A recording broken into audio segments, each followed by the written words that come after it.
The Queen will give you challenges and problems that you haven't faced before, because she is unlike any of the other bosses as it is inside an instance dungeon. This map method is one of the ways you can defeat this totally annoying bitch. After you find the Queen on your map, you will need a seal breaker to be able to open the door. To craft one of these you need 9 of the seal breaker fragments, and you get these from the Seeker dungeons. The dungeon for some unknown reason is filled with mist. The good news is you can actually put down wisp torches. I tried to put mine in awkward places, hopefully reducing the chance of them being broken by any AE damage. Inside the dungeon there's this great little ledge you can get yourself to. The Queen's melee attacks cannot reach you here, and most of the time the Seeker as she spawns will not actually get to the ledge either. I'm using fire arrows because they are so cheap and easy to make, and I've gone with a Draugr bow for the poison damage. I do not recommend the bow Spine Snap.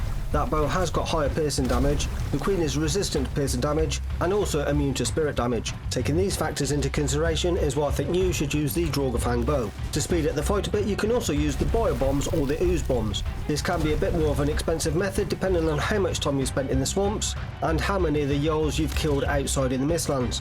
You can place down campfires in here. I did put down quite a lot where she stood now, but with 1 or 2 swipes with her claw it destroyed the lot. This isn't the fastest way to kill it, but I find it's one of the easier and safer ways of doing it. Try to get yourself high stamina foods, and the Eikthyr buff will also come in handy. You can even put down a campfire up on the ledge to renew your rested buff. Rinse and repeat until she's completely barbecued. Now it's time for me to show you where and how to get on top of this ledge. From the ground floor take the right hand stairs and start working your way up towards the top. If you're totally nuts and want to fight the Queen ever again, the altar to respawn the Queen is right at the very top.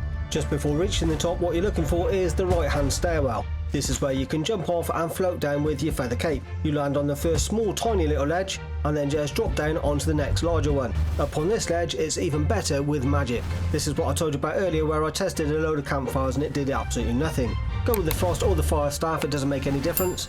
What's very important though is if any of the Seekers land on the ledge. Don't do what I did here and use your staff to actually kill the Seekers. Use melee weapons as what you will do is end up damaging the actual ledge you're stood on. Because I already weakened the ledge quite a lot, in the unfortunate event that the Queen is just at the right position for a spit to hit the ledge, it's a long way down, so make sure you have got a feather cape as you will die when you land.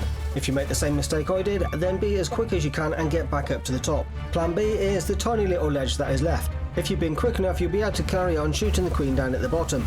If she reaches the top you can shoot upwards. Plan B's tend to be a lot worse than Plan A. In this position it is far easier for a spit to hit me again. So to reiterate 2 important points, make sure you don't damage your own ledge you stood on, and try and keep a position directly underneath the ledge to stop her spit attack from actually hitting it. Another area I tested out are the ledges by the entrance. If you run at the first stairs and just jump off, by the slope there you'll find some ledges that go all the way around to the corner. This area can work fairly well and you can even use melee attacks, as most of the times you can't hit you and it's just the odd Seeker you got to deal with.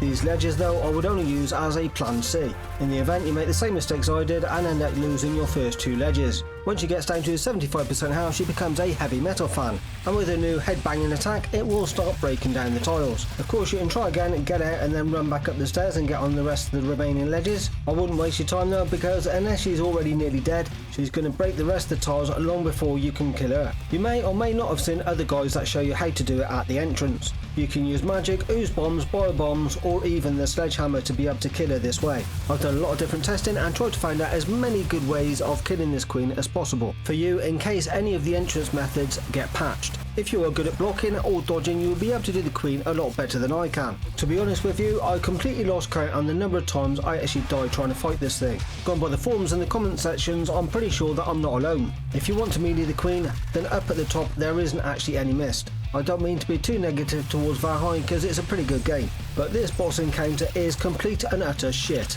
You don't get any mist in the Seeker dungeon, so why'd you get it in here? The ads spawn just far too frequently, and the small ones being able to knock you back is just damned annoying. When she is up close to you it can be hard sometimes to see which attack she's actually going to do. For the sanity of all Vikings, I just hope they change the buttons of the dodge mechanic. Having to hold down the right mouse button and then pressing spacebar to dodge is just bloody stupid. Let me know if you agree or disagree, I might just be an old bit of a cranky gamer. To finish off on a nice positive note, I think I've done enough combat tutorials for now, so next time I'll try and work on a nice little building series for you. I hope this helps you out in some way. If it does, please like and subscribe for a cranky old gamer. See you soon and take it easy.